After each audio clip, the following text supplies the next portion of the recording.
오늘은 미가서 7장의 말씀, 미가서의 마지막 장인데 이 말씀을 가지고 함께 은혜를 나눠보려고 합니다. 자, 이 말씀은 이제 다가오는 유다의 멸망을 예언하고 있어요. 자, 유다의 멸망을 예언하지만 그럼에도 불구하고 종말의 날이 온다고 할지라도 내가 엎드러질지라도 나는 다시 일어날 것이다. 나에게는 구원의 희망이 있다.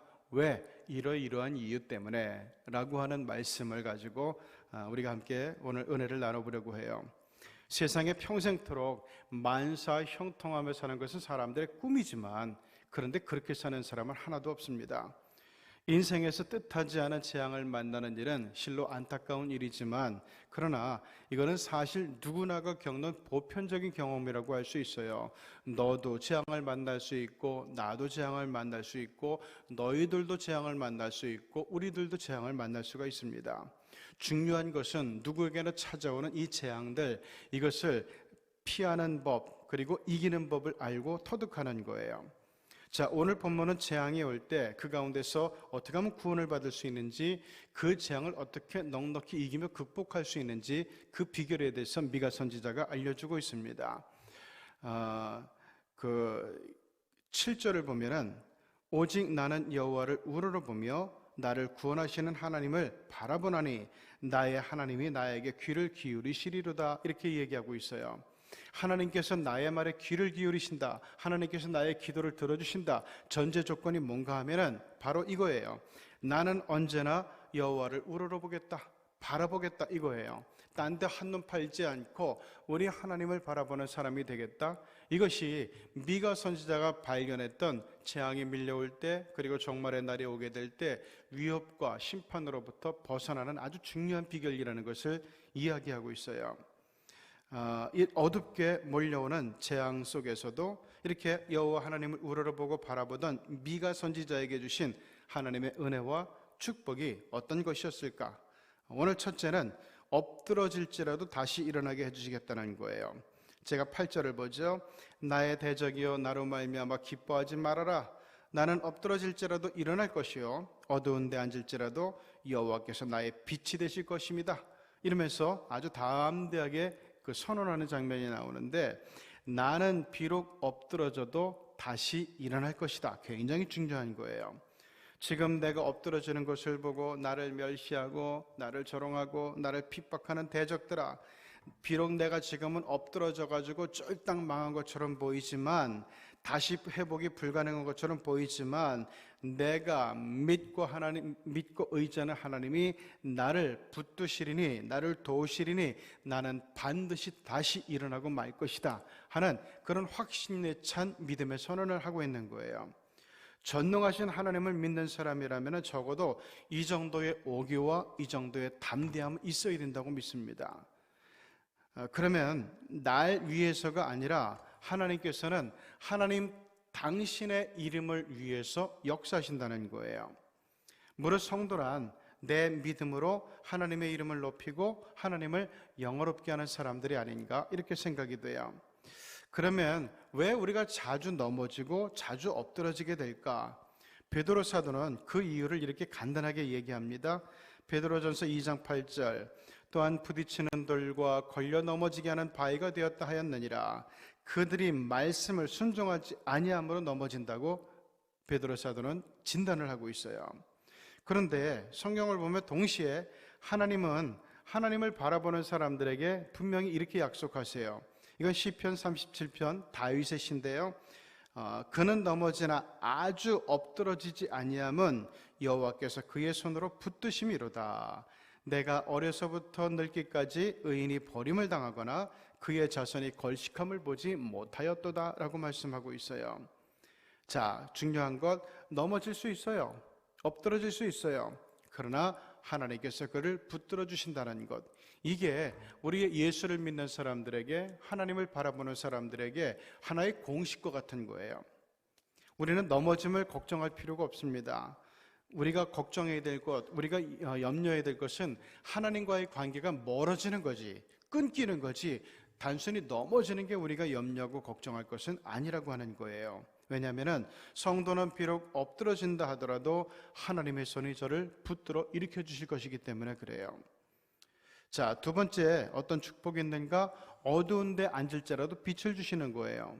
8절 하반절에 보면은 어두운 데 앉을지라도 여호와께서 나의 빛이 되실 것이미로다 라고 미가 선지자는 선언합니다. 여러분, 성경에서 어두운 곳을 지칭할 때는 이거예요. 악인들이 행하는 곳 또는 마귀와 악령들의 거처를 얘기해요. 또 그것은 하나님의 심판의 날, 멸망하는 때, 죽음의 그늘진 곳을 말할 때 쓰는 말, 이게 어둠이에요.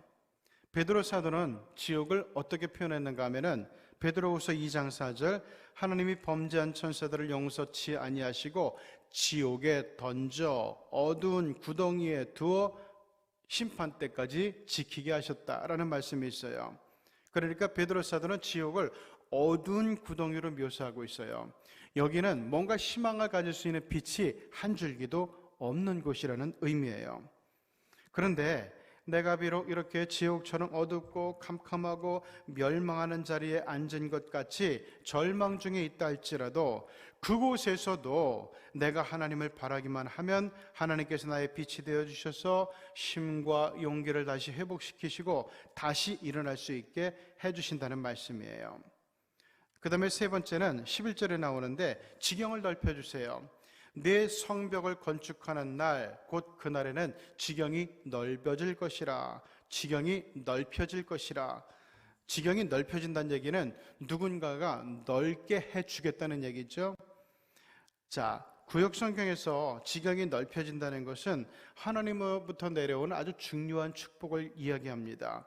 사업이 쭉쭉 뻗어나가고 영토가 확장되고 영향력이 늘어가며 자식들의 길이 활짝 열리며 드디어 너의 시간이 도래한다는 그런 의미예요. 이것을 이사야 선지자는 이사야 54장에서 이렇게 표현합니다. 내 장막터를 넓히며 내 처소의 휘장을 아끼지 말고 널리 펴되 너의 줄을 길게 하며 너의 말뚝을 견고히 할지어다. 이는 내가 좌우로 퍼지며 내 자손은 열방을 얻으며 황폐한 성읍들로 사람 살 곳이 되게 할 것임이니라. 이게 하나님께서 그 믿음으로 남은 사람들에게 주시는 그런 그 언약이에요.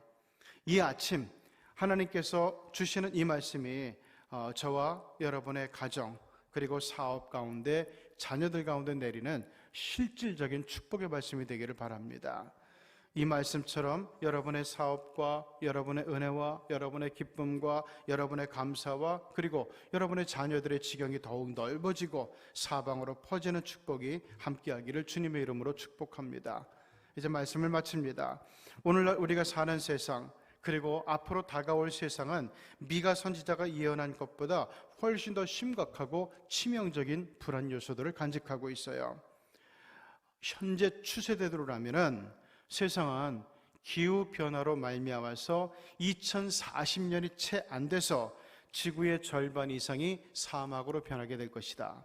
그나마 인간이 살만한 곳마저도 심각한 오염 때문에 살기가 힘든 곳으로 바뀌게 될 거라고 과학자들은 이야기하고 있어요.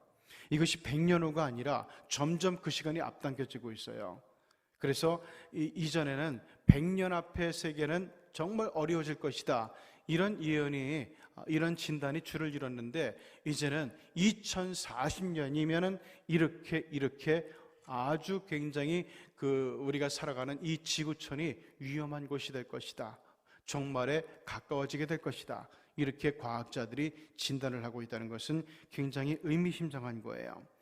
여기다가 기상이변과 화산의 폭발 그리고 전염병이 코로나19 같은 전염병이 창궐이 더해지면은 인류는 생존 자체를 위협받는 정말 종말의 시대로 들어갈지 모릅니다. 지금 과학자들이 우려하는 것들은 이미 2000년 전에 사도 요한께서 밧모 섬에서 예언했던 내용들임을 우리는 잊어서는 안 됩니다. 그 예언은 아무도 돌릴 수 없고 또한 바꿀 수도 없습니다. 따라서 오늘 주신 이 말씀은 재앙이 휘몰아치는 말세를 사는 우리 성도들에게 이거를 어떻게 대처하며 살 것인지를 말씀하는 아주 중요한 교훈입니다. 특별히 베드로 사도는 여기에 대해서 이렇게 말씀하고 있어요. 베드로전서 4장 12절, 사랑하는 자들아 너희를 연단하려고 오는 불시험을 이상한 일 당하는 것 같이 이상히 여기지 말고, 13절, 오히려 너희가 그리스도의 고난에 참여하는 것으로 즐거워하라. 이는 그의 영광을 나타내실 때에 너희로 즐거워하고 기뻐하게 하려 함이라. 이 베드로의 이 말씀은 굉장히 그 차원이 그 하나의 차원이 아니라 또 다른 차원의 세계를 바라보고 그 차원으로 나아가는 우리 믿음의 사람들만이 받아들이고 희망을 가질 수 있는 그런 말씀이에요. 우리는 여기서는 어떤 일을 당할지 모르지만 우리 하나님께서 인도하시는 그곳에서 우리는 우리 하나님으로부터 정말 영광과 기쁨과 즐거움을 얻는 사람 될 거라고 약속해 주는 거예요. 어쨌든 이 성경을 볼 때 관통하는 것이 있어요. 우리는 잘 나갈 때도 마찬가지고 힘들고 어려울 때도 오직 여호와를 우러러보는 그 믿음이 정말 중요하다는 것을 알아야 됩니다. 이게 믿음의 기본이고, 그리고 이것이 믿음의 등뼈와 같은 굉장히 중심되는 거예요. 우리를 구원하시는 우리 하나님을 바라보게 될 때 우린 비록 엎드러질지라도 다시 일어나게 될 것이고, 어두운 곳에 앉게 될지라도 밝은 빛 가운데 나갈 것이고, 또한 지경이 넓어지고 꿈과 비전이 사방으로 뻗어나가는 우리 하늘의 축복이 함께하게 될 줄을 믿습니다. 이 믿음으로 힘들고 어려운 순간이 다가오게 되더라도 이 순간을 멋지게 극복하고 이겨낼 수 있는 우리 믿음의 성도들이 되시기를 주님의 이름으로 축원합니다. 기도하시겠습니다.